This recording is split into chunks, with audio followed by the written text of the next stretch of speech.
Welcome to Catholic Connection with Teresa Tomeo, keeping you connected to your faith and your world. Teresa tackles the issues of faith and culture, the pro-life message, and media awareness. And now, here's Teresa Tomeo. Happy Friday. It's August 8th, the feast of the great Saint Dominic, the founder of the Dominican Order, of course. He is from Spain. He is buried in Bologna and much loved across Italy. We'll talk about St. Dominic and also St. Edith Stein, Teresa Benedicta of the Cross, whose feast day is tomorrow. More on that coming up in the next hour of Catholic Connection. Meanwhile, back at the ranch, or on the east side of the Motor City, where I'm broadcasting from this morning, excited to have Penny Nance back on with us. She is amazing. She is a dynamo, and she's out there supporting women and women's rights and true equality and Christian principles, sticking up for the family. And she's also fighting this gender ideology nonsense that is just raging out of control, but slowly being taken back. And I think it's a really good thing that people are becoming more aware of how far we've gone and how the pendulum has swung so far crazily to the left. But Penny is going to be talking to us, and she's the president of Concerned Women for America, of course, and she's going to show us some new research on male participation in women and girls sports. And then there's a new order regarding that, of course, from the Trump administration. We'll talk about that.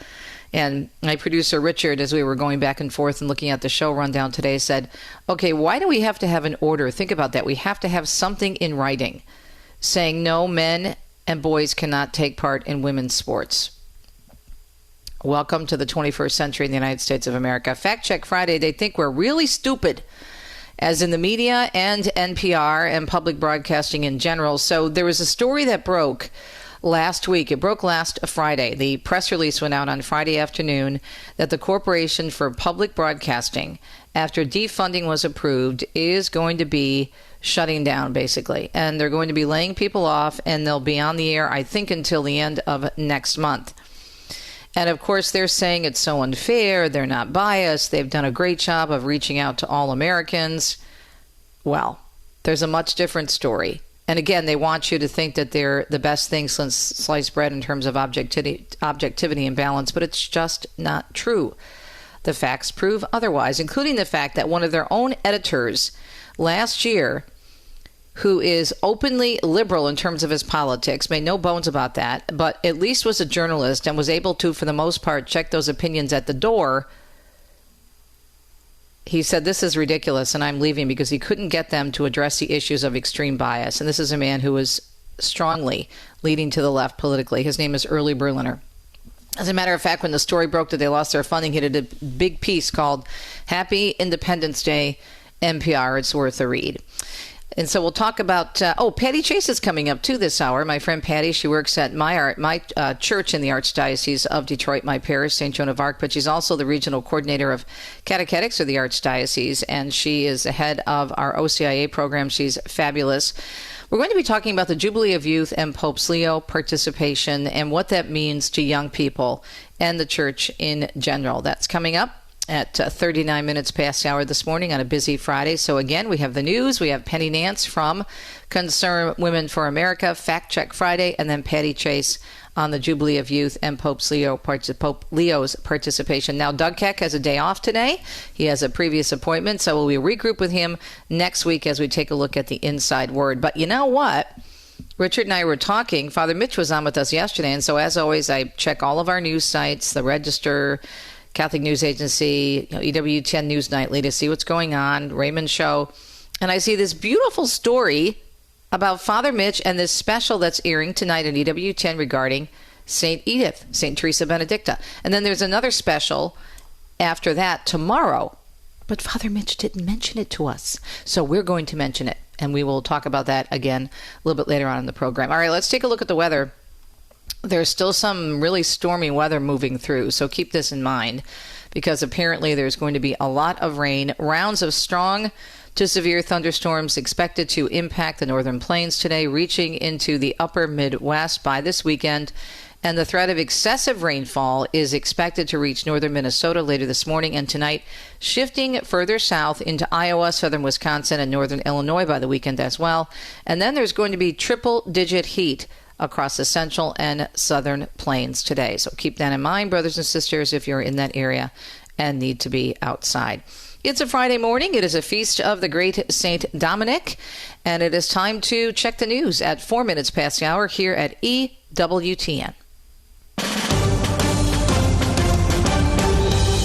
Well, in a video message, as Catholic News Agency explains, to those taking part in the Third Congress of the Pan-African Catholic Network for Theology and Pastoral Care, the Holy Father recalling the fundamental role of the family. He said it's the first place where we receive the love and support we need. The event, entitled Walking Together in Hope as a Church Family of God in Africa, is taking place this week at the Catholic University of West Africa along the Ivory Coast. The main objective of the meeting is to promote communication within the Global South by bringing together theologians, pastoral, lay, and religious leaders to reflect shared experiences and develop pastoral ministry from an African perspective. At the beginning of his message, released yesterday, the Holy Father especially expressing his gratitude for the work of the meeting's organizers and assured them of the prayers of those taking part who during these days are reflecting on the future of the Church in Africa. The Diocese of Buffalo, New York, as Catholic News Agency explains as well, reportedly dismissing a substantial number of workers at its headquarters as it continues to move through a 9-figure sex abuse bankruptcy payout. A leaked email from Bishop Michael Fisher reported on by local media saying the diocese's ongoing settlement requires us to make further sacrifices. The diocese saying earlier this year it would pay out $150 million in settlements to survivors of sex abuse for acts perpetrated against them by clergy, religious, lay employees, and volunteers. The press release this week from the diocese saying 22% of its 75 employees at the Catholic Center will lose their jobs, totaling around 15 or 16 workers at least. In other news this morning, Mark Mayfield tells us the Israeli Security Cabinet has approved now a full military takeover of the Gaza Strip. The office of Prime Minister Benjamin Netanyahu says a majority of his security cabinet backed his proposal early Friday to begin the gradual military takeover of the Palestinian territory, beginning with Gaza City. A statement from the Prime Minister says the goal of the takeover is to achieve a decisive victory over Hamas and the return of all the hostages. The statement said the takeover plan would allow for the provision of humanitarian aid to civilians outside the combat zones. There was no mention of when the takeover would begin. I'm Mark Mayfield.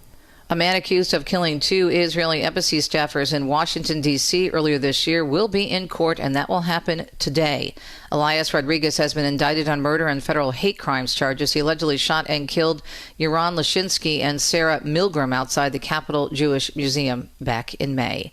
President Trump says Russian President Vladimir Putin would like to meet with him. Speaking from the Oval Office, Trump saying both Putin and the Ukrainian President Zelensky both want to meet with him as a Friday deadline today for Russia to start ceasefire talks. The deadline today approaches. We're going to see what he has to say. It's going to be up to him. Very disappointed. Trump told reporters it's not necessary for Putin to meet with Zelensky prior to a meeting with himself. He was asked if he will impose strict tariffs on Russia today if Putin does not come to the table, and the president will only say it depends on Putin. Tammy Trujillo tells us the Trump administration is now asking the Supreme Court to let it resume its immigration raids across Southern California. Last month, a U.S. district judge blocked the immigration raids targeting Home Depot parking lots and other areas where immigrants may congregate, ruling that broad factors like their language and line of work fell short of a constitutional basis for reasonable suspicion. On Thursday, the Justice Department filed an emergency appeal defending the use of those factors and claimed that ICE agents are entitled to rely on those factors when ramping up enforcement of immigration laws in Southern California. I'm Tammy Trujillo.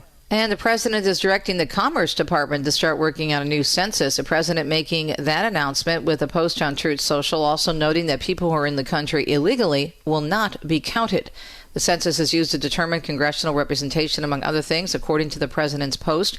The new census will be based on modern-day facts, figures, and information gained from last year's presidential election. The U.S. conducts a census every decade as required by the Constitution, and another is set for 2030. And the president also honoring nearly 100 past Purple Heart recipients. In a Thursday ceremony at the White House on National Purple Heart Day, Trump said the nation gives the recipients and their families everlasting thanks.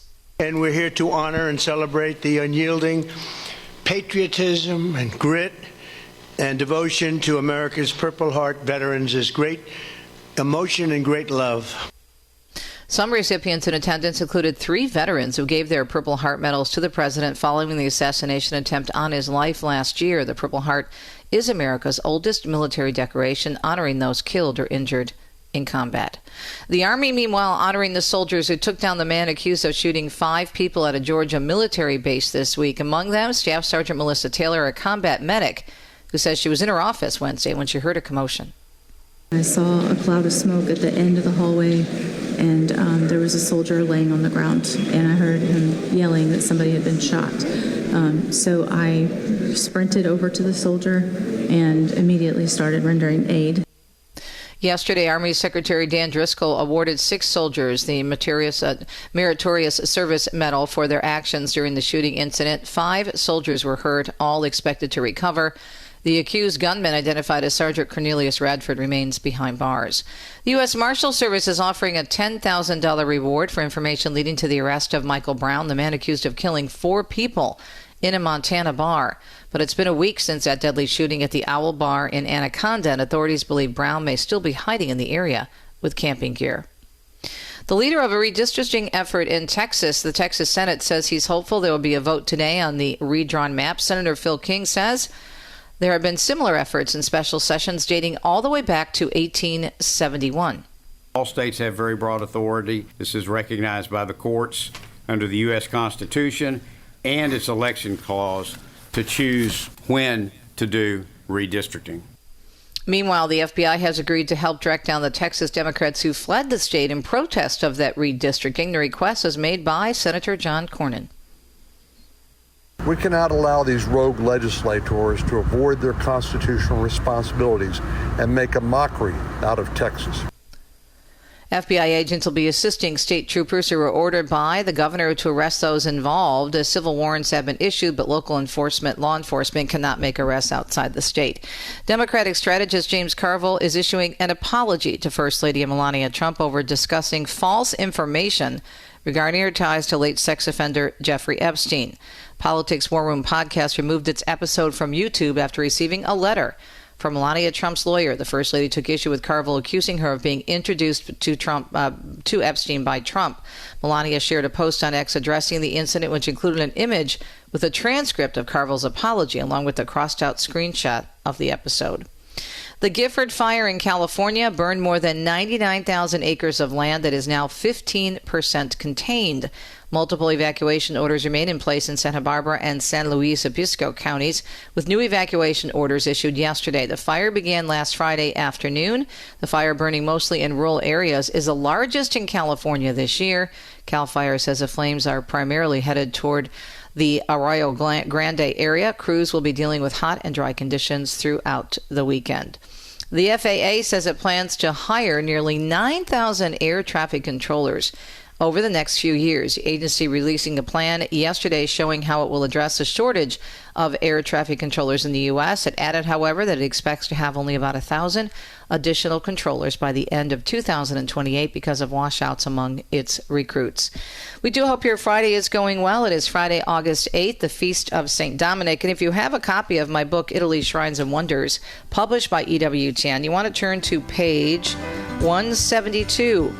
All about Priano's Luminaria on the Feast of St. Dominic. I'll talk about that next hour. It is an incredible festival celebrating this great saint, of course, the founder of the Dominican order. We'll be right back on a Friday.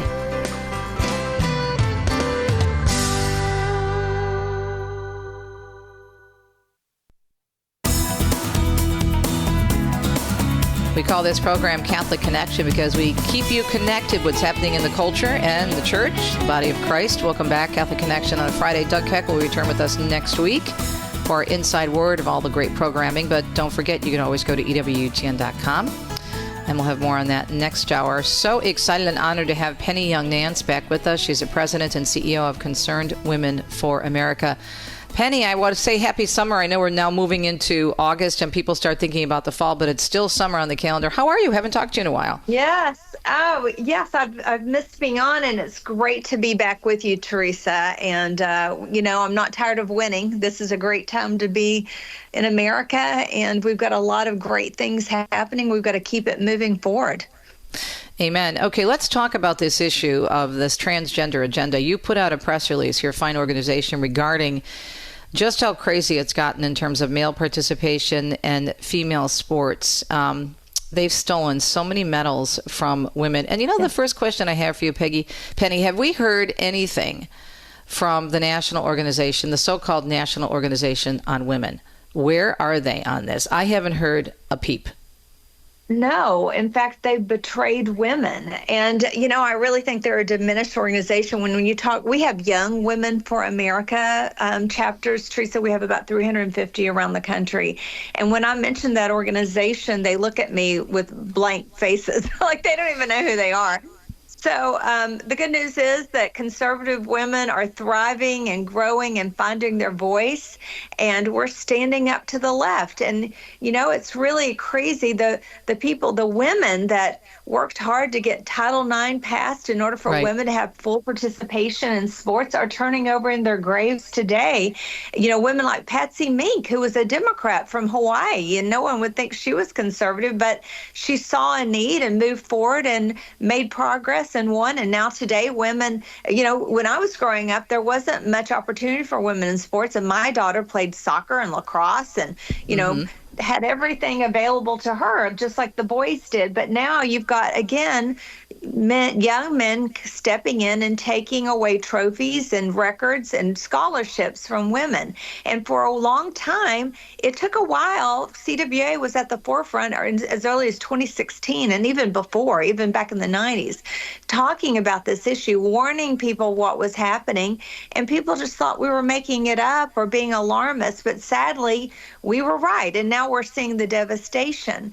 The report that you mentioned, we did some original research at CWA and found out, because, the Olympics is coming up and our president has been so strong about only women participating in the women's sports.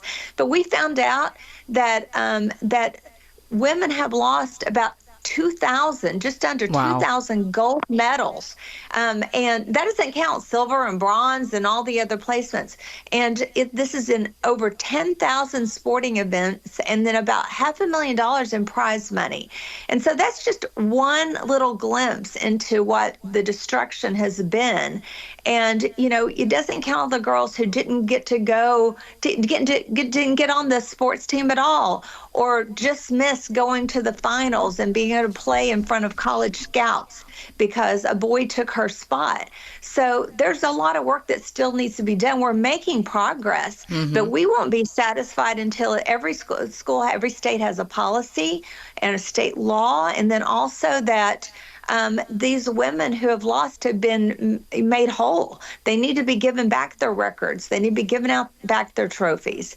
And some of it can never be done. Those scholarships that were lost probably will never be given back. But we can go forward and make sure we don't make that mistake again. You think about, and you know this because your daughter was in sports. And by the way, if you're just joining us on a Friday morning on Catholic Connection across the country on EWTN, we're talking with Penny Young Nance, President and CEO of Concerned Women for America. We make sure we give you the website before we wrap up. All the work that goes into achieving a medal to get to the point where you can even compete in those kinds of very high-level competitions, the money, the effort, all the years. And it's not just for the athlete. I mean, the parents are dedicated when they recognize that their child has a gift or a talent, whether it's in just gymnastics or ice skating, whatever it may be, swimming. And yet it just can all be taken away in a heartbeat because a boy decides, I'm going to move over into this area because I can win. Well, yeah, and Leah Thomas was number 400 and something on the boys team before he came to NCAA swim Division I championship and took, trophies from women like Riley Gaines. But you're right. It's a family effort. All those moms who got up at dark 30 and drove their kid to practice, the kid that gave up, her prom. I mean, I have those Young Women for America leaders that are volunteers for us now working for us in many cases, who, were class athletes that worked so hard. They gave up family vacations. Families spent so much money. Think about all the travel sports that parents like contributed to, and in order for their kids to have an opportunity and play year-round sports. And so to take away, to cheat them in this way is outrageous. And again, we're making progress. We're so grateful for the help of President Trump and others within his administration. And we've got to make sure we keep that going, because there's no guarantee. These are executive orders, Teresa, as you know. Mm-hmm. And if this administration changes and the next president, we'll have a new president in 2028. If he or she is not someone who understands and is in support of our position on this, it all goes away and we go right back to where we started. Now, can they override on the federal level? Because looking at you, and you have a great part of your website dedicated to this issue. It's concernwomen.org/standing with female athletes. It's great. It's got all the updates on the different acts that were passed across the state. So you're looking at different states. It says the map below indicates how state lawmakers are standing up for female athletes and acted to protect sports for women and girls on the basis of sex. And so in the green section, it shows legislation passed and signed into law. Mm-hmm. It's pretty strong, thanks be to God. But could that be overridden then, what you're saying, Penny, by a new administration? Yes, federal law trumps state law, so right. that's constitutionally true. But so we have 27 states that have passed laws, and constitutionally, those kind of issues should be left to the states. But you've got the heavy hand of the federal government who uses the Commerce Clause for anything they could possibly think of, and this is a little in the weeds. But we do have federal law that the House has passed a bill by Greg Steube to protect women's sports about 4 times. The Senate is what's slow to act because you've got that 60 vote margin. But, if we were able to get something in budget reconciliation, that's a 50-50. You only need 51 votes, and then the vice president could break it. So we have some real strategy we're working forward, but you've got to, there's rules, and you've got to go through the rules of the Senate, and you've got to be able to pass the Byrd rule, which is, again, we're in the weeds, but we're working very hard on this. And what your listeners can do is, number one, pray for us. This is a spiritual battle, not just a legal battle. And to get involved, to come to our website, to join, get our updates, use their voices, and we'll train them to do that. We need strong women, moms and daughters and aunts and everybody who cares. Make a difference. This is how it works. We have a constitutional republic, and they represent us, but we have to do our work too. What's great about your website, the link on your overall website, is that you have updates not only on the laws, but different stories and different developments. For example, you have a story on the Supreme Court accepting 2 cases dealing with this, and you have the update on the new policy to prevent trans-identifying male athletes from entering the U.S. So it's a great way. It's very easy to go to this website, concernedwomen.org/standing with female athletes, and you can keep up on it very quickly, because I know we're all busy, and the fact that you have accumulated all these different articles is really helpful. Yes, well, we want to make it, you don't have to have a PhD to understand what we're talking about. We make sure that it's readable. Everybody can understand it, and anybody who wants to take the time will help you get up to speed. It's an important issue, and we've got to protect women and girls. Yeah, and I think also we should give credit where credit is due. For example, even though she's very much on the left of many issues, for example, look at what Martina Navratilova has gone through in speaking up for women. I mean, come on. It's like the left, they devour their own. That's true. And, she's not alone. And we've worked in conjunction and linked arms with a group called Women's Liberation Front, WOLF. And it's kind of this funny left-right coalition. They probably don't agree with us on anything else, but there's some sweet women. And honestly, I think it's been ministry that we've gotten to share the aroma of Christ with them just by being kind. Amen. Penny, I wish we had more time. We'll have you back on. Thank you for all that you do. Penny Young Nance, President and CEO of Concerned Women for America. And please check out this great resource, concernedwomen.org, standing with female athletes. We'll be right back on a Friday.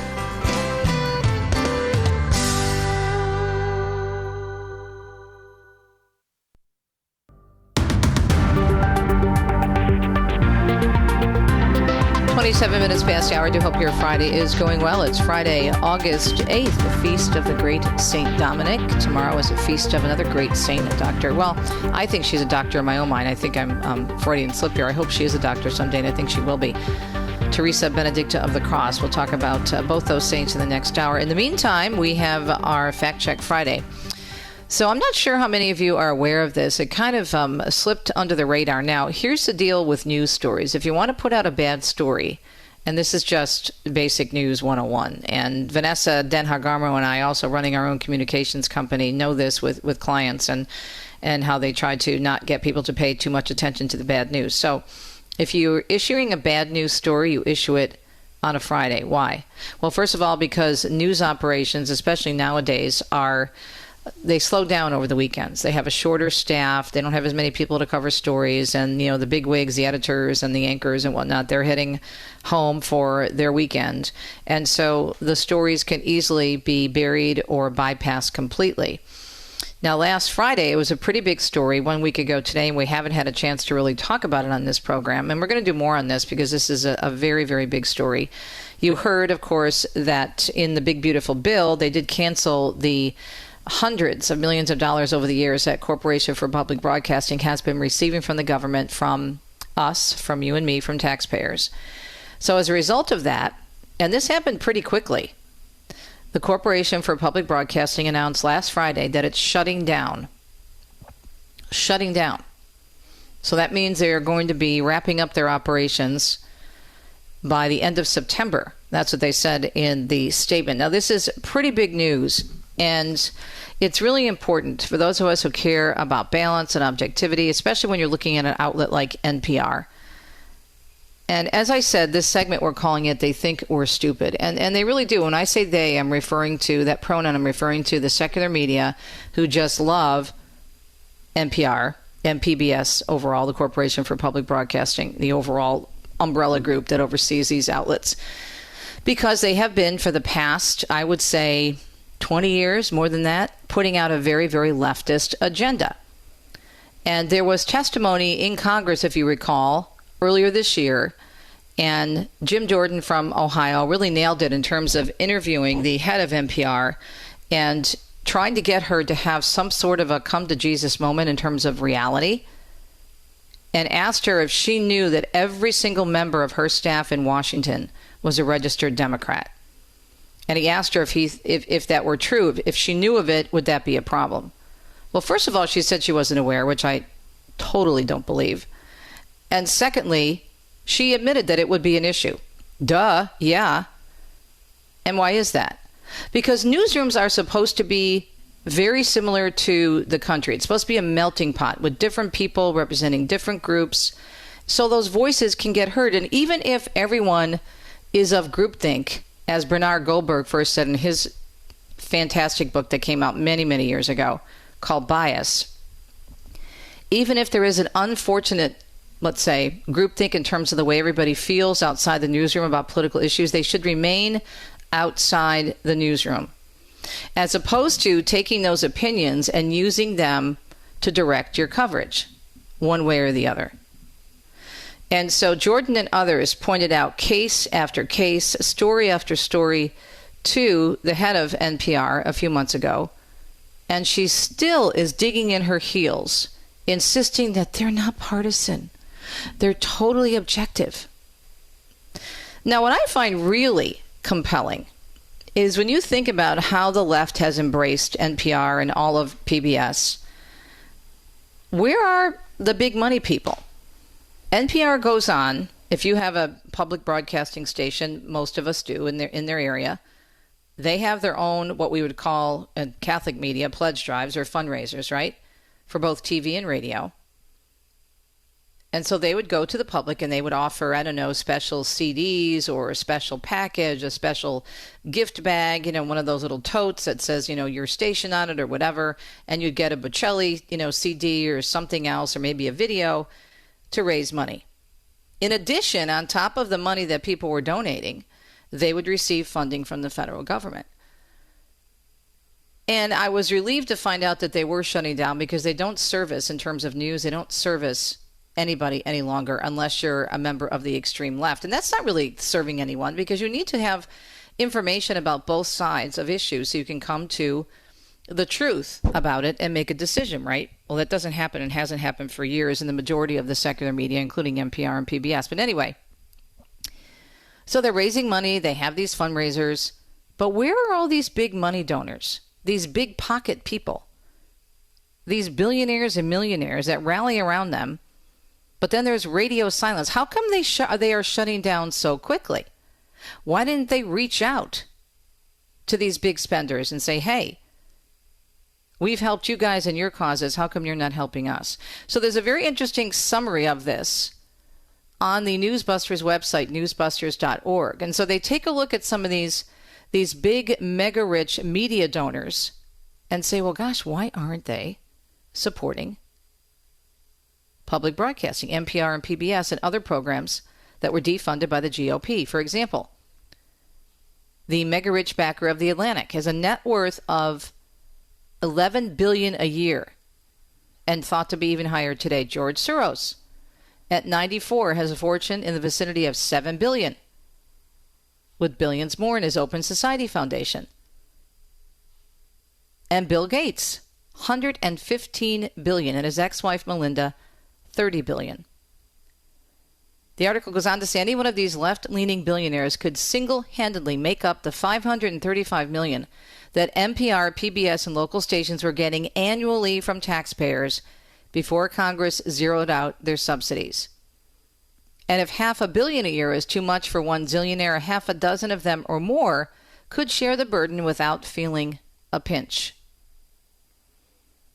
I thought this was a very, very interesting point. At the end of the day, though, it's important to realize, and people need to know this, and you can do your own research, the studies are out there, but the first person I would go to as a resource is a former award-winning editor at NPR. His name is Early Berliner. He now writes consistently for the Free Press, which is a pretty cool website. They have stories I think are very balanced, and they cover both sides of issues. So he had worked there for 20, 25 years at NPR, and again, award-winning. He won a Peabody, which is huge, right? And he had been complaining about bias in various stories, especially with the election and the Russia-Russiagate. And he started with his own managers. They pushed him aside. And so he did that 2 or 3 times. And then he went and scheduled a meeting with the very top of the network. And they blew him off again. And so that's when he said, okay, basta, I'm done. And he wrote a very, very strong piece documenting what had happened.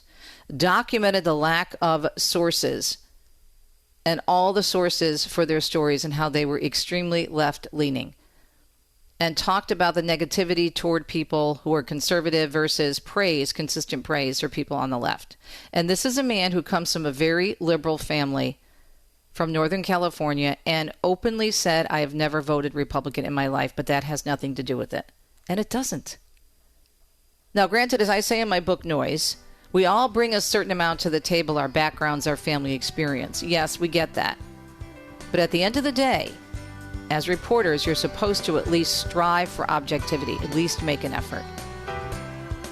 PBS, NPR have not done that for years, and I believe that is why their funding is being cut. But they think we're stupid. They think we don't think they're biased. Oh, how wrong they are. We'll be right back.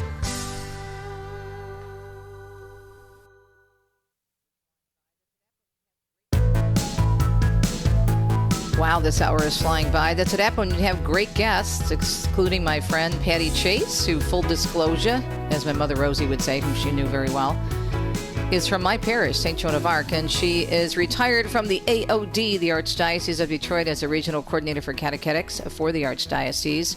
She also has an extensive background in evangelization and ministry in the Catholic Church, and she's very close with our mutual friend, Father John Mercado, and has done work with him in his great rescue project in Acts 29, and she currently serves as the coordinator for OCIA at St. Joan of Arc in St. Clair Shores in the Archdiocese of Detroit.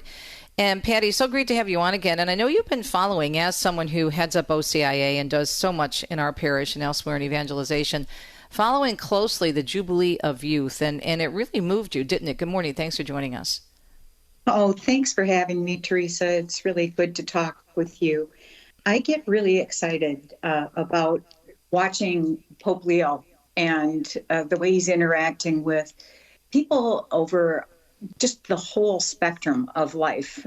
Just the way that he has moved from areas that are in complete destruction and agony to the jubilation of youth and their energy and coming together. I think it was a million youth coming together in Rome. And how beautiful is that? Just to see his interaction with so many people. As someone who is the head of OCIA and who has worked in evangelization, how important is it for these, we see these events, and those of us who have been in the church for a long time, sometimes we may take it for granted this is what the church does. Her whole mission is evangelization. But for people coming into the church, especially those who are younger, what do these kinds of events, when they see these, because Pope Leo, of course, now has the attention of the world because he's the first American Pope, and people are really paying attention to him. What's been the impact? What have you seen?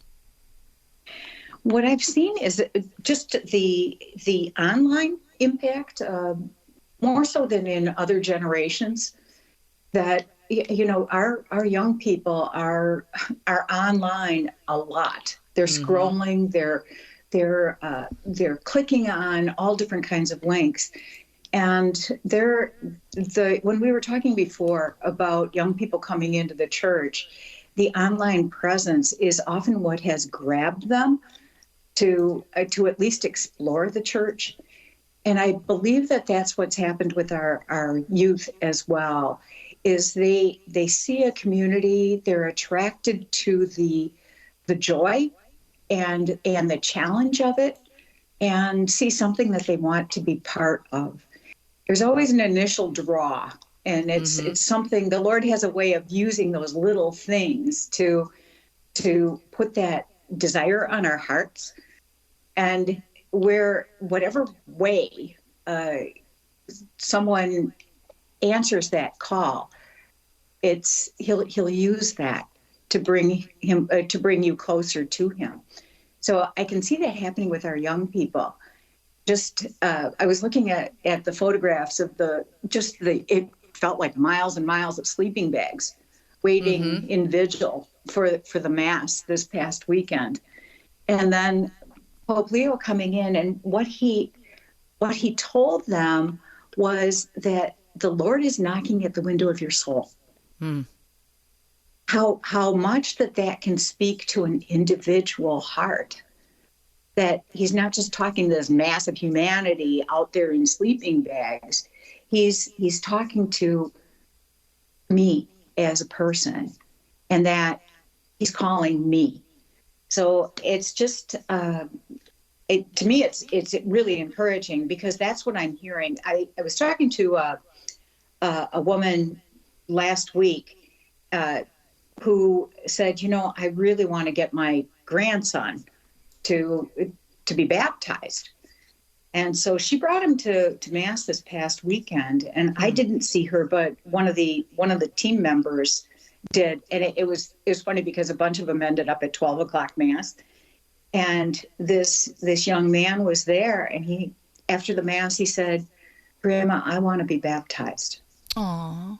So there's something that is attractive to that just touches that desire, in that window into our souls that the Lord can only speak to.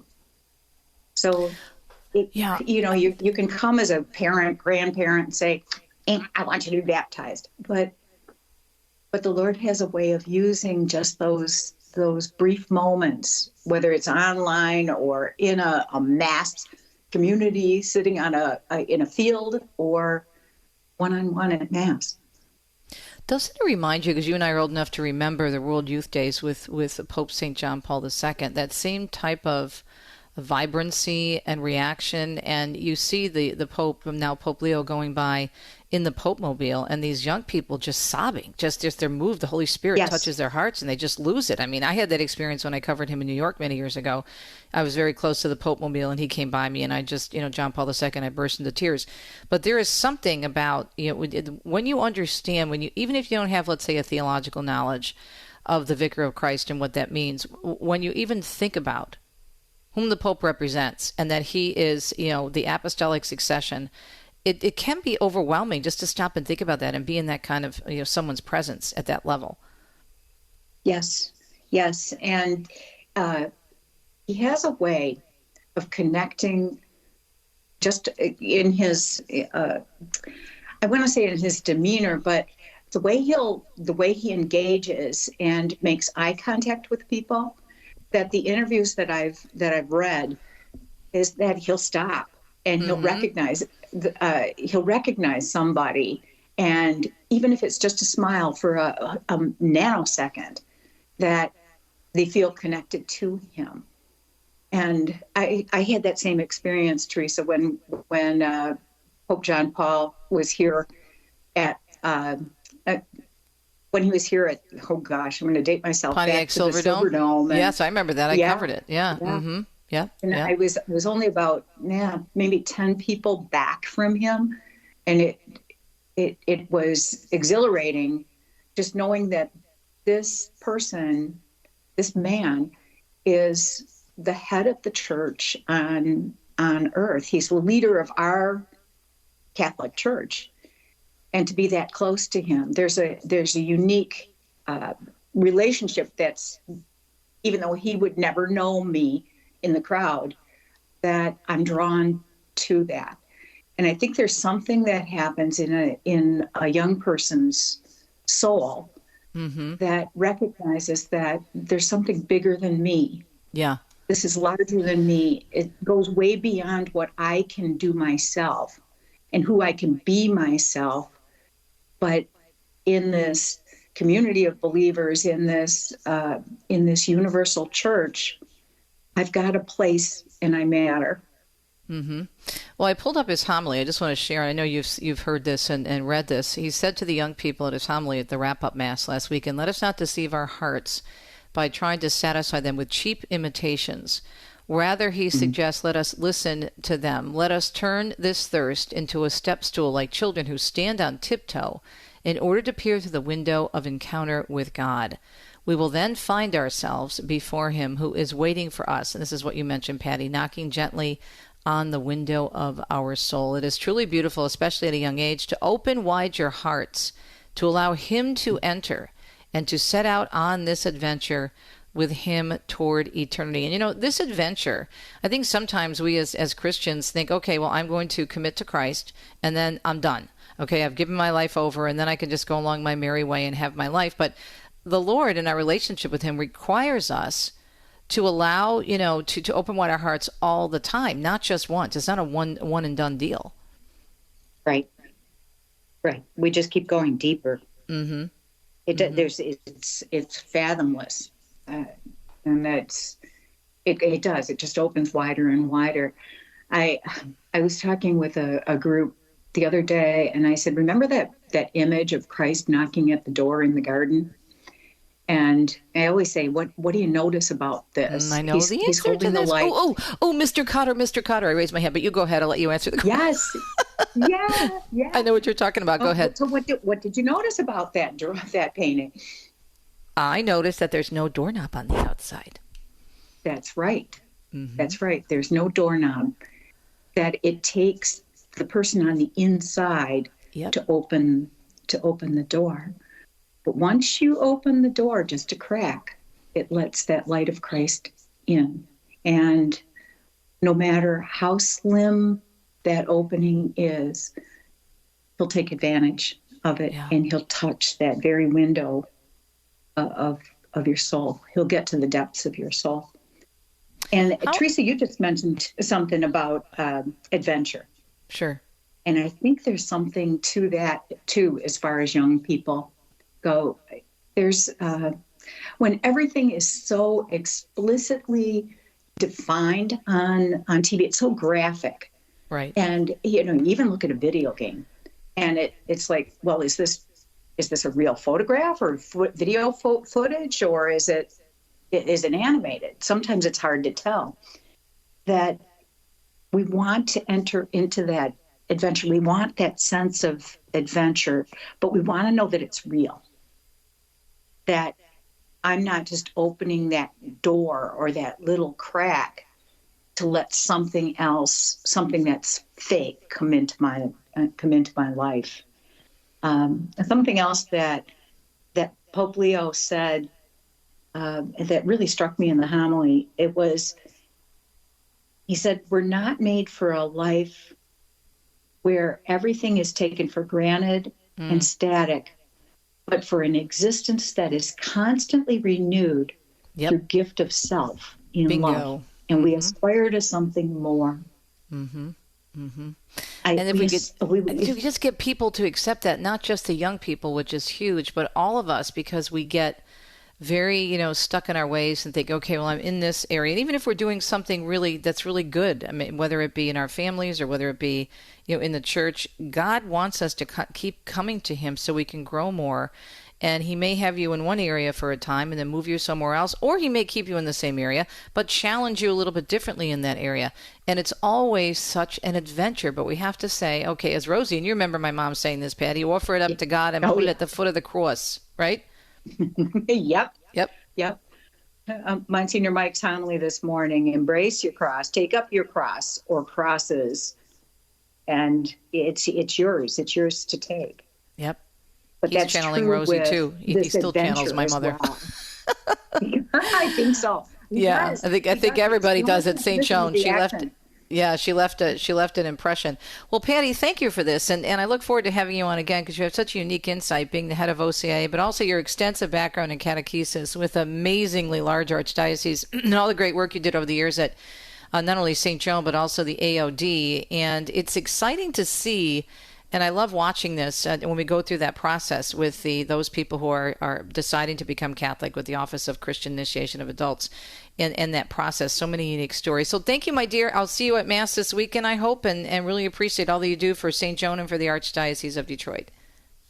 Oh, thank you, Teresa, and thanks for having me.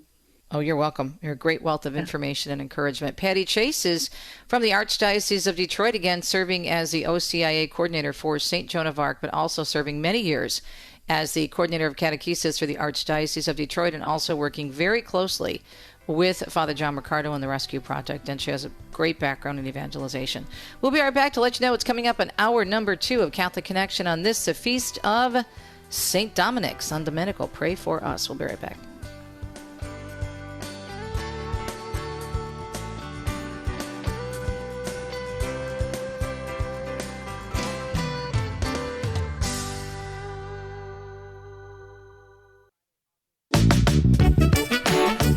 Thanks so much for tuning in to Catholic Connection on a Friday, August 8th, the Feast of St. Dominic.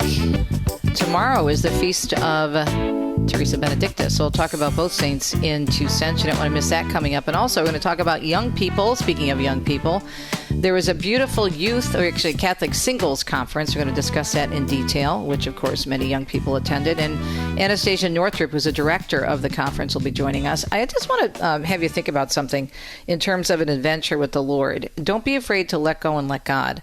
I know it sounds so cliche, but it is so true.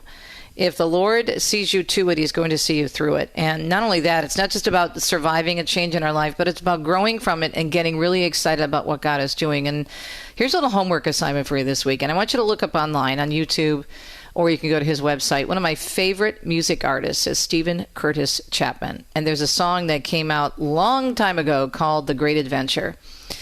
And the refrain goes something like this. No, I'm not going to sing. I don't want you to run screaming from the radio. Saddle up your horses. We have a trail to blaze. Through the wild blue yonder of amazing grace. Let's follow our leader into the great unknown.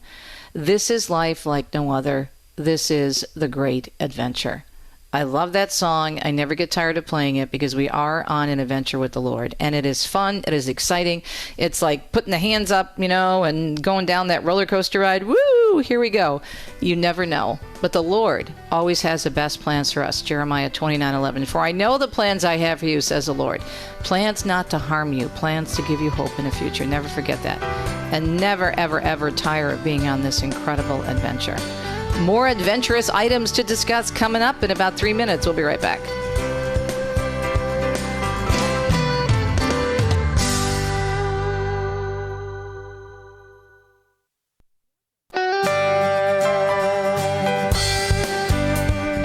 Welcome to Catholic Connection with Teresa Tomeo, keeping you connected to your faith and your world. Teresa tackles the issues of faith and culture, the pro-life message, and media awareness. And now, here's Teresa Tomeo. On a Friday, second hour of Catholic Connection here on EWTN Radio Extra. Good to be with you on a Friday and every day here on EWTN. So excited about the program today. It's going to be a great discussion. First off, in 2 cents, we're going to talk about two amazing saints. Feast days, one celebrated today, the other tomorrow, including a little clip of a wonderful program Father Mitch Pacwa is going to be doing on the saint for tomorrow, St. Teresa Benedicta, Edith Stein. And then we're also going to be talking about St. Dominic, San Domenico, whose feast day is today. He's from Spain, but buried in Italy, in Bologna. Oh my gosh, if you've never been to his tomb there in the cathedral, it's gorgeous. And we're going to talk about how Italians, and particularly one town, my favorite town on the Amalfi Coast, Priano, which is nestled into the mountains in between Amalfi and Positano. And many people just drive right through it because the Amalfi Drive goes right through Priano, and they miss the beauty of this town. And it has the charm that much of the Amalfi Coast has lost due to excessive tourism. But anyway, there's this incredible feast that they have in terms of the lights because of the dream of St. Dominic's mother. I'll explain. And then we'll take a look at Teresa Benedicta, St. Edith. Of course, she is from Father Mitch's motherland, the beautiful, beautiful country of Poland, and she died in Auschwitz. There's a special connection I have with this beautiful saint, St. Teresa Benedicta.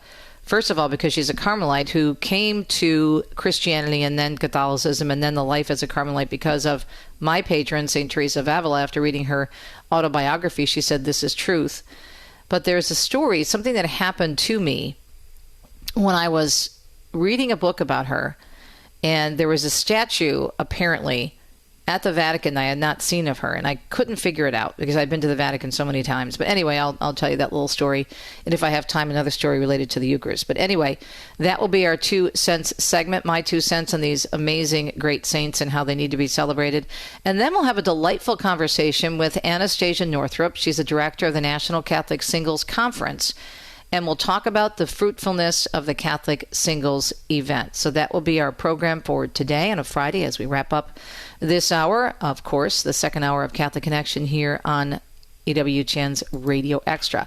All right, weather-wise, there are parts of the country that are going to be seeing a lot of wet weather this weekend. So here's what the National Weather Service is saying. They have rounds of strong to severe storms are expected to impact the northern plains. That will happen today. It'll reach the upper Midwest by this weekend. Now, the threat of excessive rainfall expected to reach northern Minnesota later this morning and tonight, shifting farther south into Iowa, southern Wisconsin, and northern Illinois by the weekend. Now, we have triple-digit heat across the central and southern plains today as well. So keep that in mind wherever you are, especially if you're in those affected areas. 3 minutes past the hour now. It is a Friday morning. We appreciate your listenership, and it is August 8th, the Feast of St. Dominic. Tomorrow, the Feast of St. Teresa Benedicta. But let's check the news right now here on EWTN's Radio Extra. In a video message to those taking part in the Third Congress of the Pan-African Catholic Network for Theology and Pastoral Care, Pope Leo recalling the fundamental role of the family, which he says is the first place we receive the love and support we need. The event was entitled Walking Together in Hope as a Church Family of God in Africa and continues through Sunday at the Catholic University of West Africa along the Ivory Coast. The main objective of the meeting is to promote communication within the Global South, the Vatican says, by bringing together theologians, pastoral, lay, and religious leaders to reflect, share experiences, and then develop pastoral ministry from an African perspective. At the beginning of the message released earlier this week, the Holy Father expressing his gratitude especially for the work of the meeting's organizers, assuring them of his prayers to those taking part, who during these days, he says, are reflecting on the future of the church in that continent. Closer to home in the Diocese of Buffalo, Catholic News Agency telling us they're reportedly dismissing a substantial number of workers at its headquarters as it continues to move through a 9-figure sex abuse bankruptcy payout. A leaked email from Bishop Michael Fisher reported on by local media saying the diocese's ongoing settlement requires us to make further sacrifices at the Diocesan Catholic Center located downtown. The Diocese of Buffalo saying earlier this year it would pay out $150 million to survivors of sex abuse for acts perpetrated against them by clergy, religious, lay employees, and volunteers. A press release earlier this week from the diocese saying 22% of its 75 employees at the Catholic Center will lose their jobs, totaling around 15 or 16 workers. In other news this morning, Mark Mayfield tells us the Israeli Security Cabinet has approved a full military takeover of the Gaza Strip. The office of Prime Minister Benjamin Netanyahu says a majority of his security cabinet backed his proposal early Friday to begin the gradual military takeover of the Palestinian territory, beginning with Gaza City. A statement from the Prime Minister says the goal of the takeover is to achieve a decisive victory over Hamas and the return of all the hostages. The statement said the takeover plan would allow for the provision of humanitarian aid to civilians outside the combat zones. There is no mention of when the takeover would begin. I'm Mark Mayfield. A man accused of killing 2 Israeli embassy staffers in Washington, D.C. earlier this year will be in court, and that's happening today. Elias Rodriguez has been indicted on murder and federal hate crimes charges. He allegedly shot and killed Yaron Lashinsky and Sarah Milgram, an engaged couple outside the Capitol Jewish Museum in May. President Trump says Russian President Vladimir Putin would like to meet with him. Speaking from the Oval Office, Trump saying both Putin and Ukrainian President Zelensky both want to meet with him as a Friday deadline for Russia to start ceasefire talks approaches. We're going to see what he has to say. It's going to be up to him. Very disappointed. Trump telling reporters it's not necessary for Putin to meet with Zelensky prior to a meeting with himself.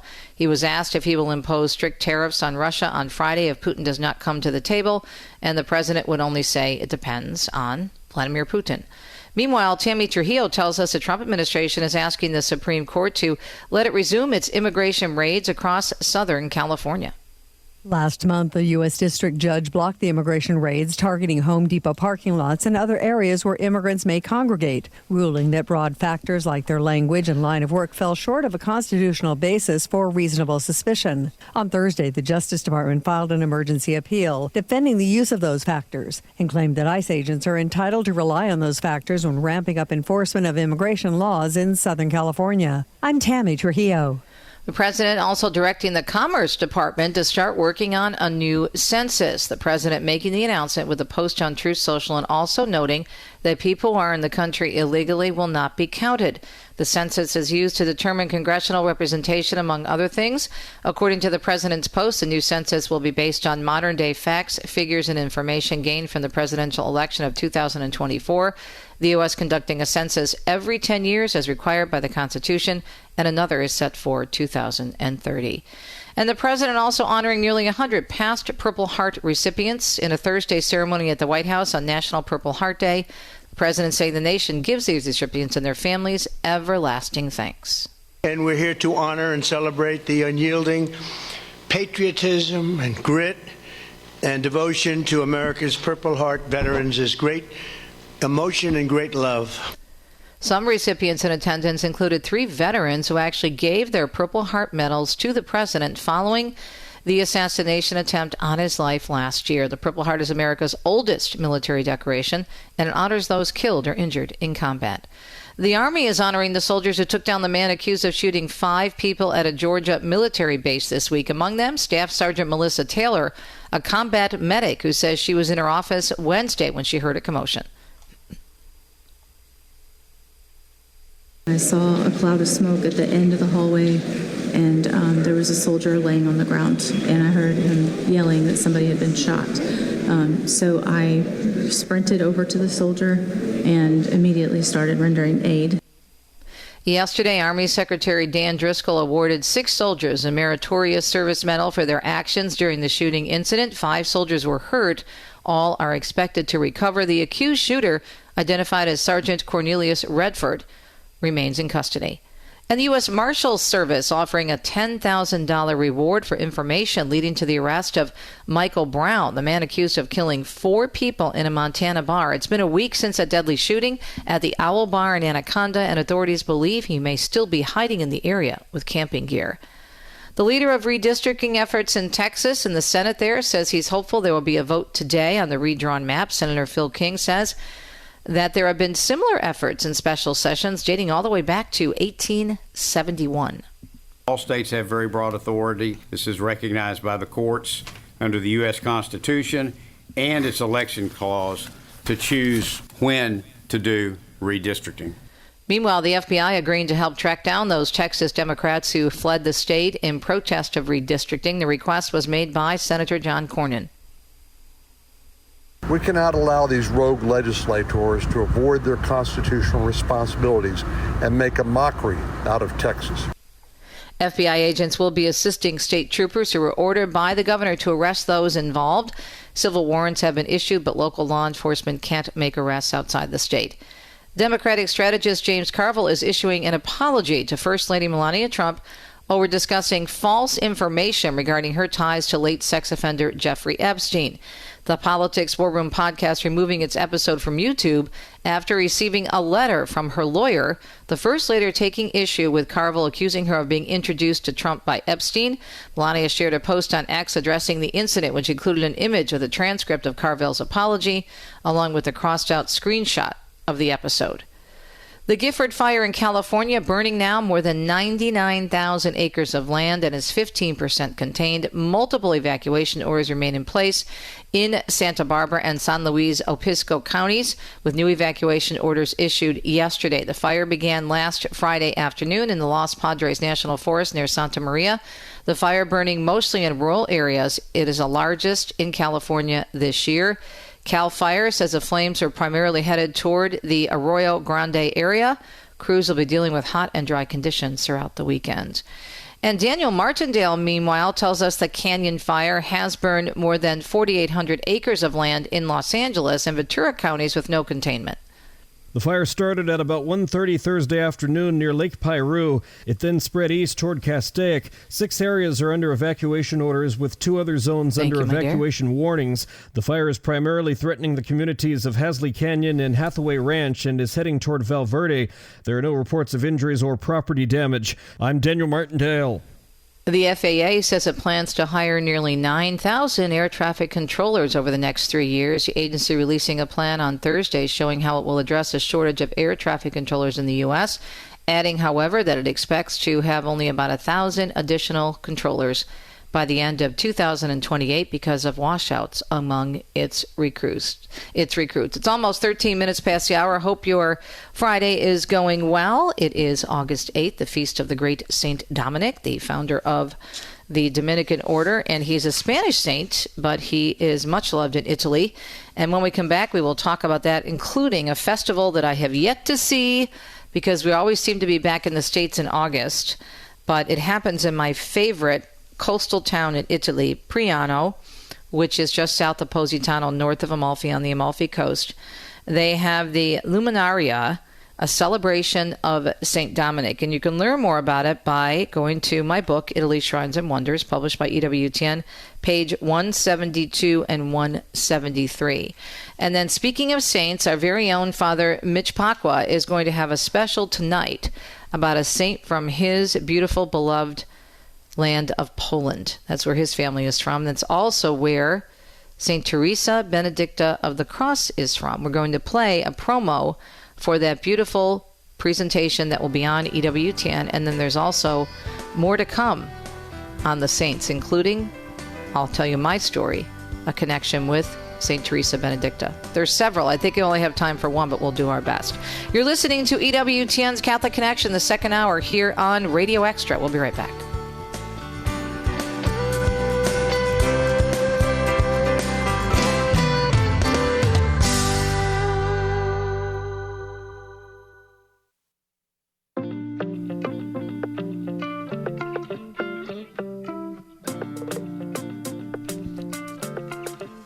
Welcome back, Catholic Connection. So much great programming on EWTN. Though normally our friend Doug Keck, the president and COO emeritus, usually joins us on Fridays for Inside Word. He'll be back next week. But do want to mention that tonight at 8 p.m. Eastern Time, a special programming event, Becoming Francis, a Making of a Pope. Our foreign correspondent, Colm Flynn, who's fantastic, visits and interviews the places and people that would shape a young Jorge Mario Bergoglio in his life as a priest and Archbishop of Buenos Aires before his election to the papacy in 2013. So that is tonight at 8 o'clock Eastern Time, Becoming Francis. Okay, so there's also another great presentation tonight on EWTN. I mean, there's just so much.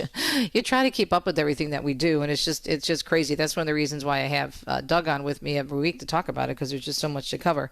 But if you go to the Catholic News Agency website, you will see a beautiful story about our very own Father Mitch Pacwa. And Richard and I were joking with each other. It's like, why didn't he tell us about this? We would have talked about it yesterday. But I guess it's okay today because tomorrow is actually the feast day of St. Teresa Benedicta of the Cross. But Father Mitch has a special that's airing about this beautiful, beautiful saint whom I believe, and I called her a doctor. Well, in my heart she is, because she was just brilliant.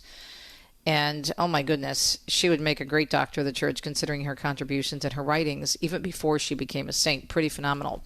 But he actually walks on the paths of Edith Stein in Poland. So we have what we call a promotional piece that Richard, my wonderful producer, is going to play for you now to remind you of what's coming up. And then I want to share a special story and a connection that I have to this amazing saint, Teresa Benedicta, who became a Catholic and a nun because of St. Teresa of Avila. Here we go. In a city built on bridges, Father Mitch Pacwa investigates how one philosopher's conversion embodies the bridge between Judaism and Catholicism. She became a Catholic, much to her own surprise. And the stages of that conversion came from ultimately her seeking of the truth. Follow one Jewish woman's journey to become one of the greatest modern Catholic thinkers. The Paths of Edith Stein. Here on the Global Catholic Network, EWTN. And that's tonight, so you can check it out, EWTN.com with Father Mitch Pacwa. So I wrote about St. Teresa Benedicta in my book, Girlfriends and Other Saints, Companions on My Journey of Faith, which was published several years ago by the Word Among Us Press. I love this book. And I have a chapter talking about thoughts interrupted, unexpected but welcome visits from the saints. So again, she's one of my favorites. I mean, yes, there is a connection for me with St. Teresa of Avila because she read her autobiography, and that's how she was exposed to Christianity and exposed to truth, and actually said after she read it, "This is truth." Here's a beautiful quote from St. Teresa Benedicta of the Cross. "If anyone comes to me, I want to lead them to him." So several years ago, I was doing an interview with an amazing priest in Europe who had researched all of the people that went to Auschwitz, not all the people, but many of the Catholic converts from Judaism that went to Auschwitz with St. Teresa Benedicta. Of course, she died in Auschwitz, along with her sister and several other Jewish converts. And the book is called, and it's published by Ignatius Press, On the Way to Auschwitz, Edith Stein and Companions. And toward the end of the book, the priest talks about Pope Benedict XVI blessing a new statue of this great saint that is in St. Peter's. And it's near a statue, they say, of St. Teresa of Avila. And so I'm racking my brain, because I had been at that point probably to the Vatican 20, maybe 30 times. And I love going into St. Peter's for so many reasons, but especially because my patron, St. Teresa of Avila, is the first saint. When you go to the big, big, big aisle, as you're looking toward the Baldacchino, the main altar, where the Pope celebrates Mass, and there are saints on your right and saints on your left. And St. Teresa of Avila, the great and first female doctor of the church, is to the right. She's the first one there. And so that means very much to me as a great follower of hers and someone on whom I call a lot in terms of asking for her intercession. And so they're talking about this statue of St. Teresa Benedicta next to the statue of St. Teresa. I'm thinking, where? And as I'm reading this in this book, I'm thinking, I just got back from leading another pilgrimage and I didn't see that. So lo and behold, a few months later, I am leading a pilgrimage for women. And this is, I don't know, this is a long time ago. I don't know, probably well over maybe 15 years ago when this book came out. And we were going over to the Vatican. We had a private tour of the Vatican Gardens, and we were going to a couple of special places, including the Mosaics Lab. If you can get in there at the Vatican, it's really cool. It's where they work on the mosaics in the church. It's a phenomenal place to see these artists at work. Anyhow, so I'm praying, and we're going in the back way. And Joan Lewis talks about this entrance that you can make to the Vatican Gardens, and it's off of one of the main streets. It's right across from her apartment. It's a special gate, and it gets you behind St. Peter's. And so if you're looking at St. Peter's and you see the dome, where the bus would have dropped us off would be behind that dome in that area of the gardens. So right in the beginning of the Vatican Gardens. And so, again, I had just read this book a little while back before that trip, and I'm just asking St. Teresa of Avila and St. Teresa Benedicta, specifically, even more strongly, St. Teresa Benedicta, where is your statue? I want to see your statue, because the way it was described was just so beautiful. She holds a crucifix, and the Torah, because she was, of course, born into the Jewish faith, is wrapped around the crucifix. And so I'm saying, St. Teresa Benedicta, let me see this statue of you. I really, really, really want to see it. I would just love to see it and, ask for your intercession again. I'm just saying this to myself. And so our bus is going into that entrance, and it stops, and we get out, and all of a sudden I look up, and we are literally, and I mean literally, right in front of this statue of St. Teresa Benedicta, which is right next to a large statue of St. Teresa of Avila. And this is outside in the Vatican Gardens, and it's on the back of St. Peter's. So if you're on the inside and you're right by the Baldacchino, on the outside of that in the Vatican Gardens are little alcoves where they have statues of the saints, several of the saints. And there she was, right there in front of me, St. Teresa Benedicta. I will never, ever forget that, because I was asking to see her. And that bus could have pulled in anywhere. There's a big area where you can go into that section of the Vatican Gardens. You can go closer to the church that's there. You can go closer to the Santa Marta. If you were to turn right, you'd be right at the Santa Marta, the residence where Pope Francis lived. And I just thought that was her saying, hi, I see you. That's all the saints are. Now, St. Dominic today is his feast day. He was from Spain, and he died and is buried in Italy, in Bologna. I've been to the place at his burial site and actually prayed there, including, of course, praying for my husband, who's named after him. And he's much loved all over Italy, all over Europe, but especially Italy. And there is an amazing celebration like no other along the Amalfi Coast, which is on the Mediterranean side, about 3 hours south of Rome, in my favorite coastal town in all of Italy. And the name of that town is Priano, P-R-A-I-A-N-O, Priano. And each August 8th, they have what is called the St. Dominic Festival, or the Luminaria.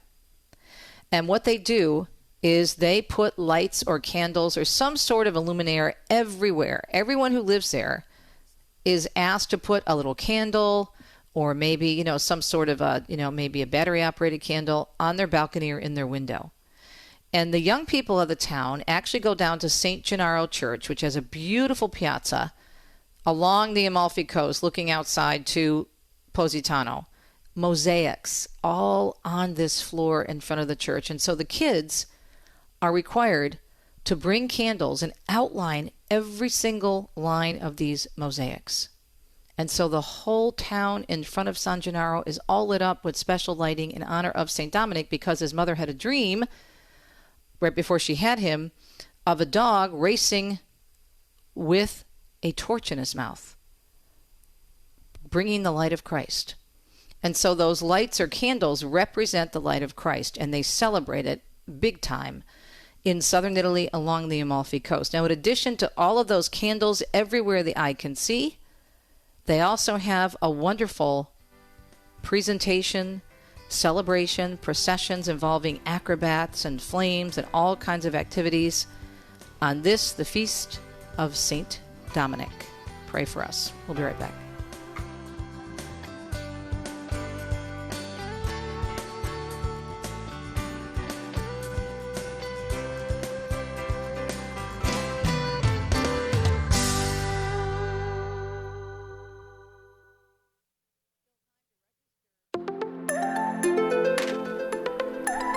Still time to register for the Catholic Singles Conference coming up in the beautiful state of Colorado. Actually, 13 days, 9 hours, 31 minutes, and 55 seconds, according to the website of nationalcatholicsingles.com. And joining us this morning is, of course, the wonderful director of the National Catholic Singles Conference, Anastasia Northrop. So I'm on your website and I'm looking at the clock, so that's where I got the exact time. All right, now it's 36 seconds. Okay, so let's talk about this, because this is incredible. You told me during the break, Anastasia, that you have well over 300 people already registered. That's what we're expecting to come. They're still filling up. People are getting more and more last minute these days. But yes, we're looking forward to a great turnout. And then plus we have the online version too. So people are registering for that as well. So tell us about this is the 20th anniversary already? I know, it's crazy. Yes, I started it in 2005 because of my work with John Paul II's Theology of the Body and wanting to bring that to singles and, how do you live the theology of the body as a single person in preparation for your vocation and how to live like that fruitfully right now too. So, in our single state. So that's why I started it. And the first one, people came in from all over, and this was like pre-Facebook. So I was like, wow. Anyway, and then they said, when's the next one? So we had them every year since then, except for 2020. So. Well, let's get the details out there so people know they may still register, because there are some discounts that are still in effect, correct? Yes. Today is the last day for our current rate before the last minute rate kicks in tomorrow. And then the hotel, they extended their rate for us, but today is the last day to get the group discount. So definitely, if you want to come, take the leap, sign up, and definitely get your hotel room today. So tell us about your speakers, and also, is there a particular theme that you're focusing on this year? Sure, yes. Well, I chose the theme Rejoicing in Hope, both because it's a Jubilee of Hope and it's because it's the 20th anniversary. And as singles, I believe we're called to be rejoicing in hope. So we rejoice in our present state, in the present moment, whatever the Lord has for us now, and then also remain in hope, especially for those who want to be married and have a family, that we never give up hope on that. But that's the theme. We have some amazing speakers come in, some that were at the first conference in 2005. Mm-hmm. And at the second one, Father Tom Loya, Mary Beth Bonacci, Katrina Zeno, and some of them are doing like little TED Talk style presentations. And then we have Father Nathan Cromley is going to be there, Maria Spears Muma with Intentional Single. So we'll have some stuff on dating and relationships and the complementarity of the sexes, but we'll also have stuff on your personal growth and relationship with Christ and evangelizing as single Catholics as well. And you also have Archbishop Aquila, that's his archdiocese, of course, Denver, but he's going to be there as well.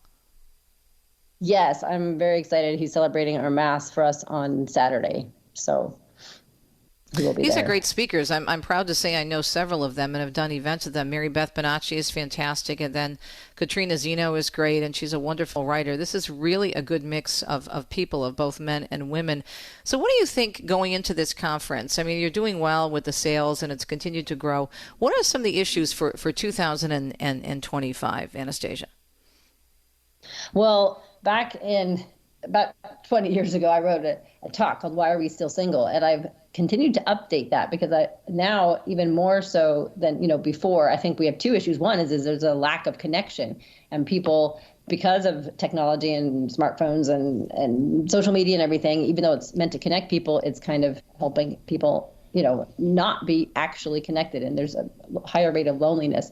And in addition, I think with the internet and online meeting and Catholic Match and stuff is amazing. I have a brother, and he and his wife met that way. And, so I'm all for that. But at the same time, we have to be careful, because sometimes we can have this idea that we have so many choices out there, and it makes it harder for people to commit to one choice because they think, well, maybe there's something better around the corner. So I think that's another issue.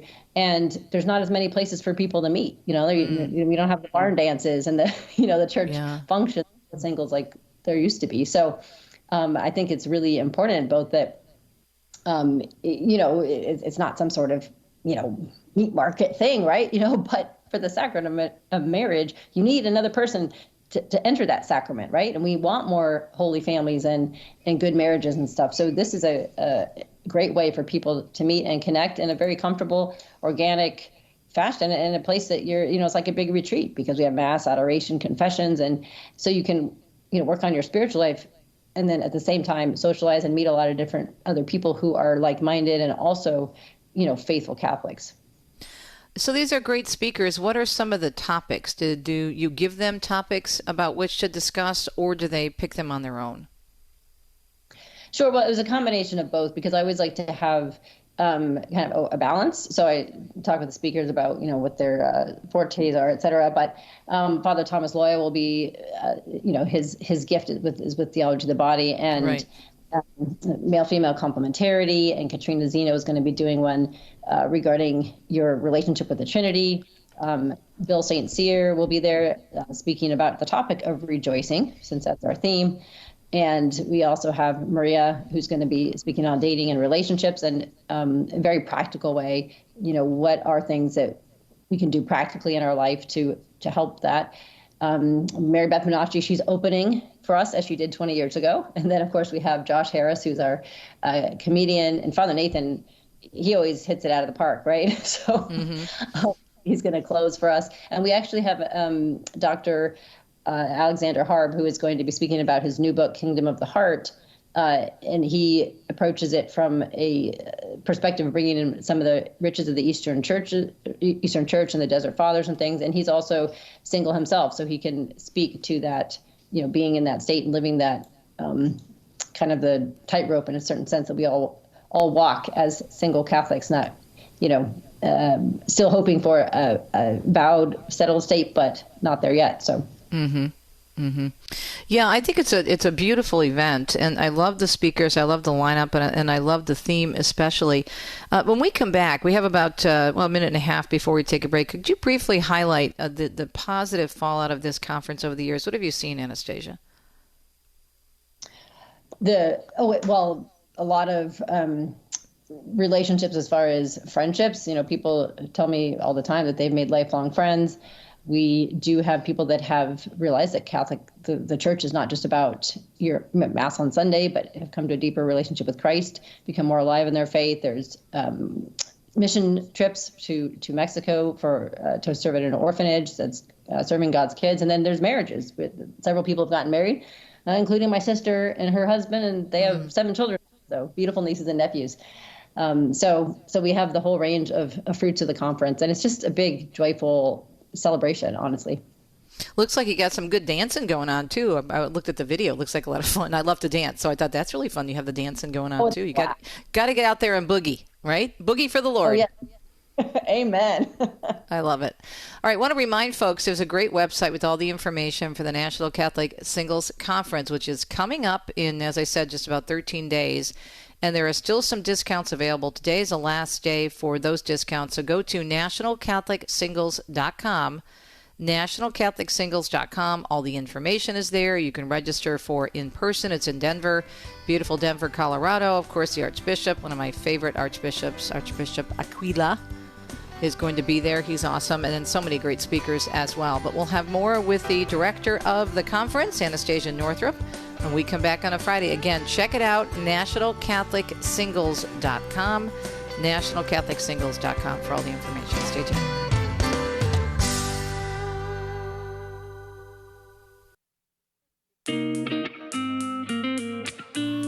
Welcome back.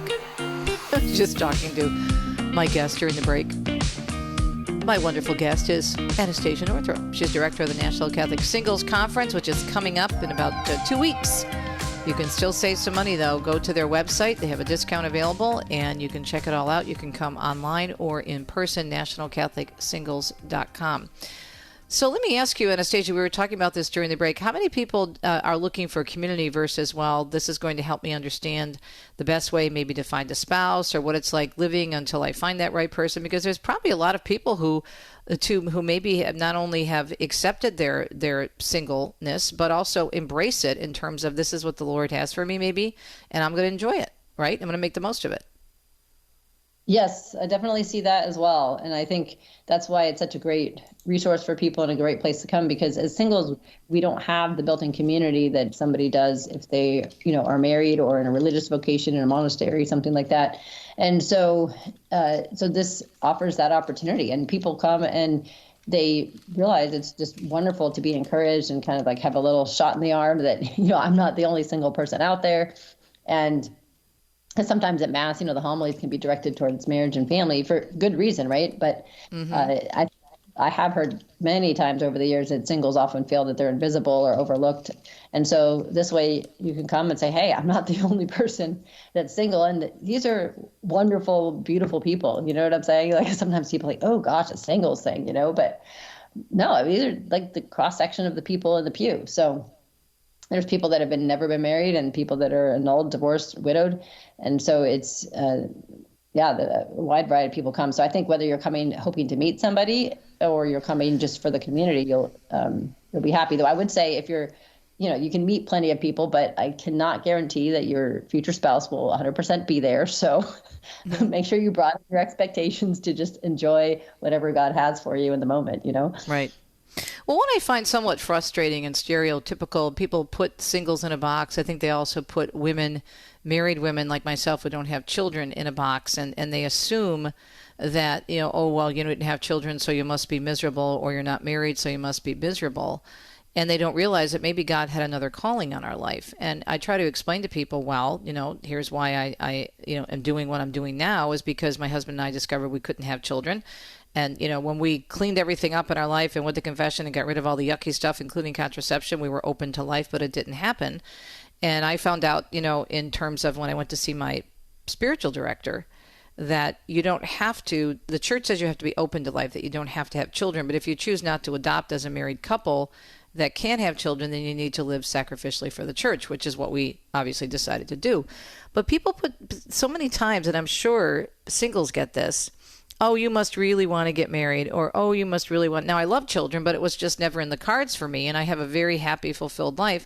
But people automatically assume that we're sorry souls and are missing something, and I think singles are often put in that stereotypical box as well, and I think that's unfair and judgmental.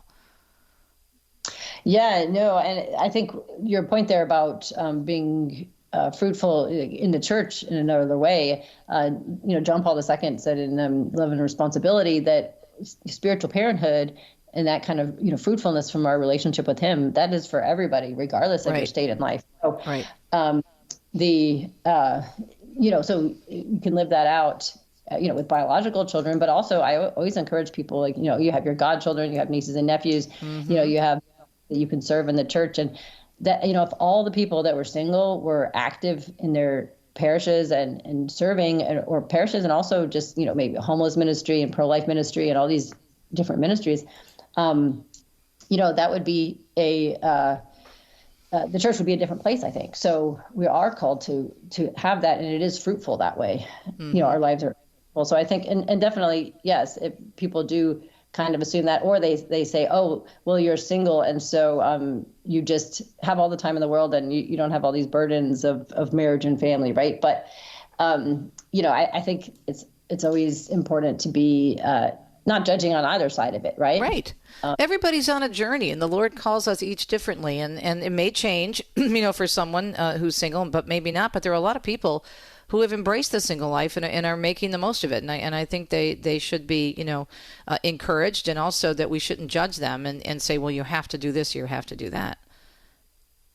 Yeah, no, for sure. God has a different plan for everybody. And I think sometimes that ties into the whole question of vocation too, because sometimes people say, the single life is a vocation too. And, from a JP2 perspective, it's not the same thing as making a consecrated gift of yourself in marriage or in a religious or celibate vocation. But we all are called to live our baptismal vocation in the call to holiness, the vocation to love. And so I think as singles, we shouldn't feel that we're less than or something like that if we're not in a vowed state either. So it's really important to be discerning what God has for you in the moment, and our relationship with him is paramount. So I think that's important too. We don't have to call it a vocation, but God has we all have the baptismal vocation, and that's important to keep focused on that. Absolutely. Talking with Anastasia Northrop, director of the National Catholic Singles Conference, celebrating 20 years this year. Later this month, this beautiful conference will take place in Denver, Colorado, the Archdiocese of Denver. For all the information and to save a little bit of money, because today's the last day for some of those discounts, please check it out at nationalcatholicsingles.com. Again, nationalcatholicsingles.com. I always wonder what, and you know this because you have that background and that expertise in theology of the body, what Pope St. John Paul II would be saying about all this transgender ideology and the confusion out there. What is it like for singles to live the single life and be faithful in this crazy world right now, Anastasia? Well, I think regarding the question of the gender and everything, if you think about it, God made the complementarity of the sexes, that we're different, so that we're attracted to one another, right? So if we're leveling the gender differences, I think that's actually contributing to the whole problem of singles that are trying to be married, right? Because you're not as attracted to the opposite sex. And obviously there's a lot of different factors that go into this whole question about dating and attraction and things like that. But yes, that's definitely a big area of attack for the evil one to try to, because I always say, look, Satan attacks marriages, but he also attacks people beforehand so that they don't get married in the first place, and try to have a good, holy marriage. So I think our current culture is definitely making it more difficult for people to have good relationships. And also there's not as many models as there used to be, right? Because more broken marriages, and then people are more hesitant, right? They don't have a good example of it, so they don't know how to do it. Children learn by example, right? And so it's understandable that people are more hesitant to enter into a relationship because they think, well, I don't want to go through that suffering, or I don't want mine to fall apart. You know what I'm saying? So, but John Paul II does say that singles, especially those who are single of no choice of their own, are especially close to the heart of God. And that's a beautiful quote, I think, and something to keep in mind for those who would prefer to be married, right? And really didn't plan to be, and are struggling with it. And I think it's important both to validate the difficulty of that struggle, and then at the same time to live joyfully in the present and say, you know what, this is what where Jesus has me now. He loves me. He will provide what I need. And what is he calling me to live that well? Now, you mentioned during the break before we came on with our first segment this morning, Anastasia, that you have people coming from all over the world or that are registered, and maybe some of them are online. How do you do the outreach, and what are they saying about this singles conference to you, the people from outside the United States? Well, we have people coming in person from as far away as Australia. Wow. So that's fantastic. And then for those who can't make it, like I said, we have people signing up online from all over too. So, and we have an amazing team of people that'll be running the virtual event. So it's not just going to be, streaming the talks, but we have small group discussions. We have social time. We even have a online healing prayer adoration time. So, and people always have good discussions that way too, and get to meet and connect. So I would say, hey, if you would all feel called to, inspired to come to Colorado, please do. It's just going to be an amazing time, especially with the 20th anniversary going on. But if you can't, the virtual option is easy. You don't have to leave home, and you can just sign up and meet some other amazing people and hear the talks, etc. You have some really cool pre and post events too. I was just looking at that sound like a lot of fun.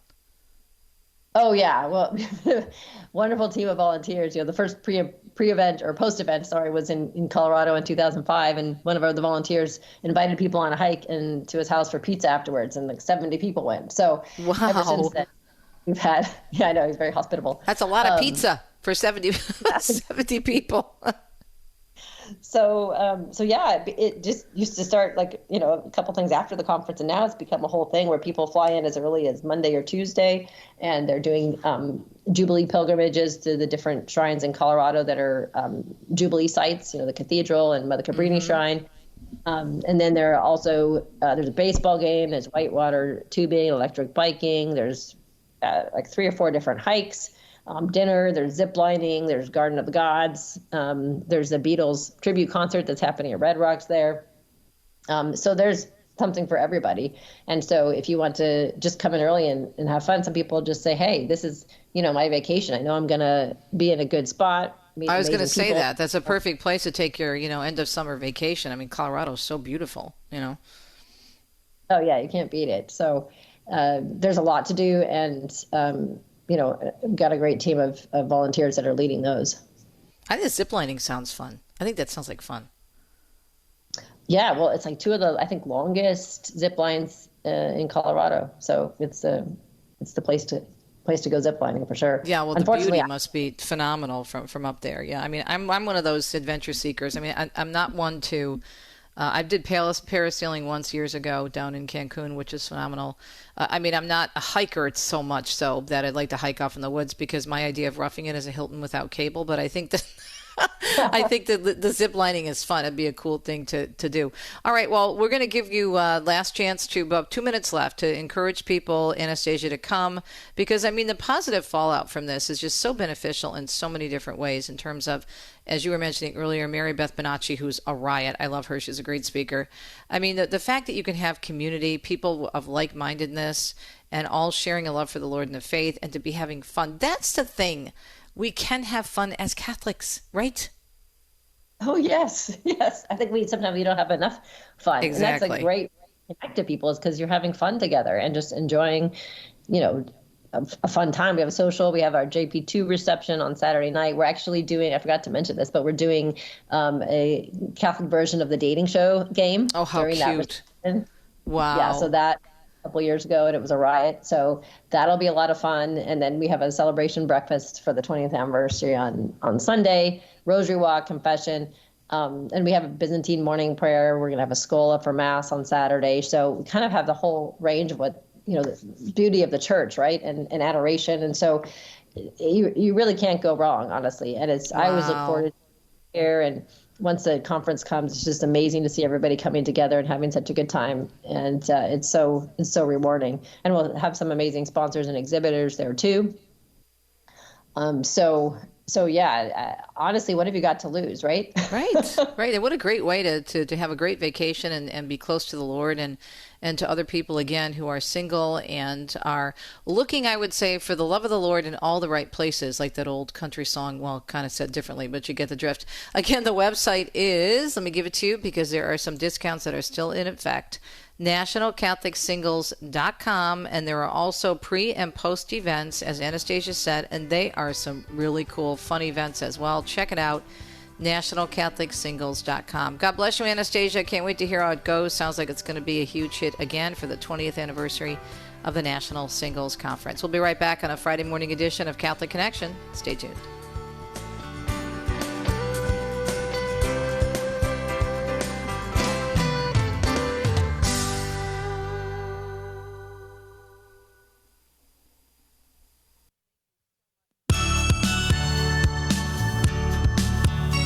Thank you so much for tuning in to the second hour of CC with TT on EWTN, Catholic Connection with Teresa Tomeo on EWTN, EWTN.com. Alrighty then, coming up on a Monday, it'll be Matt Swaim in the Sunrise Morning Show, but he'll be concentrating on the journey home. Of course, he is a producer of that fine program and working with the Coming Home Network, and he lets us know what's coming up on the program on Monday nights. Then we're also going to be checking in for some more very compelling and interesting research from our friend Michael New, who is a researcher on the pro-life issues and also, of course, a professor in D.C. and a prominent writer for National Review magazine. Okay, so my first homework assignment in the first hour was to find that song by Stephen Curtis Chapman, The Great Adventure.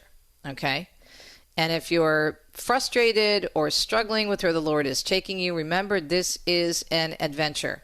Ma, no hands. You could talk to Mama Mary about that. You hold on to Jesus. Don't worry about clinging to the ride or, the handlebars or whatever. Put those hands up and go on a ride with the Lord. It's incredible. Your other two homework assignments, jot this down.